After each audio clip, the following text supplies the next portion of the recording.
Konflik Sampit yang terjadi pada Februari tahun 2001 silam menjadi catatan kelabu bagi sejarah Indonesia. Sebanyak 600 orang dilaporkan mangkat akibat kerusuhan di Sampit yang merupakan ibu kota Kabupaten Kota Waringin Timur, Provinsi Kalimantan Tengah. Sebelum kita lanjutkan ceritanya, jangan lupa subscribe History Indo.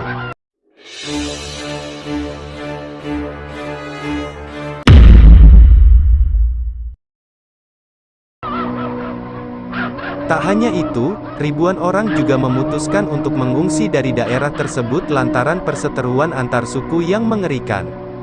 Kerusuhan mulai mereda setelah pemerintah meningkatkan keamanan, mengevakuasi warga, dan menangkap sejumlah provokator. Konflik Sampit merupakan kerusuhan antar suku yang melibatkan orang Dayak sebagai penduduk asli dan suku Madura sebagai pendatang. Konflik Sampit diawali dari pembakaran salah satu rumah milik orang Dayak di Jalan Padat Karya pada Minggu, tanggal 18 Februari tahun 2001, dini hari. Muncul dugaan bahwa pembakaran rumah tersebut dilakukan oleh orang Madura. Orang Dayak kemudian melakukan aksi balas dendam yang menyebabkan satu orang Dayak dan satu orang Madura mangkat. Kerusuhan selanjutnya pecah ke Jalan Tidar yang berjarak sekitar 500 meter dari Jalan Padat Karya. Lokasi tersebut dihuni lebih banyak orang Madura dan terjadi pula aksi pembakaran rumah. Akibatnya 3 penghuni rumah menjadi korban mangkat sementara satu orang gugur karena terkena senjata tajam. Warga di Jalan Tidar yang mengetahui adanya kerusuhan kemudian berhamburan dan ada yang bersembunyi di semak belukar. Dalam publikasinya, ia menggarisbawahi bahwa konflik tersebut tidak disebabkan oleh kecemburuan orang Dayak terhadap orang Madura yang dinilai lebih sukses di bidang ekonomi. Konflik Sampit, menurut Abdul menukil pernyataan tokoh masyarakat Dayak berinisial DC, disebabkan oleh benturan budaya. Ia menuliskan, pada saat itu orang Madura tidak mau memahami budaya masyarakat Dayak sebagai penduduk asli Kalimantan Tengah. Menurut catatannya, Kota Waringin yang menjadi daerah konflik pada saat itu merupakan wilayah dengan konsentrasi warga keturunan Madura terbanyak di Kalimantan Tengah. Diperkirakan sebanyak 75.000 orang Madura tinggal di wilayah tersebut, bahkan, orang Madura juga memiliki 4 wakil di DPRD Kabupaten Kota Waringin Timur. Banyaknya jumlah orang Madura membuat kelompok ini merasa berpengaruh dan menguasai Sampit. Orang Madura menganggap Sampit merupakan Sampang II, wilayah lain dari Sampang yang berada di Pulau Madura.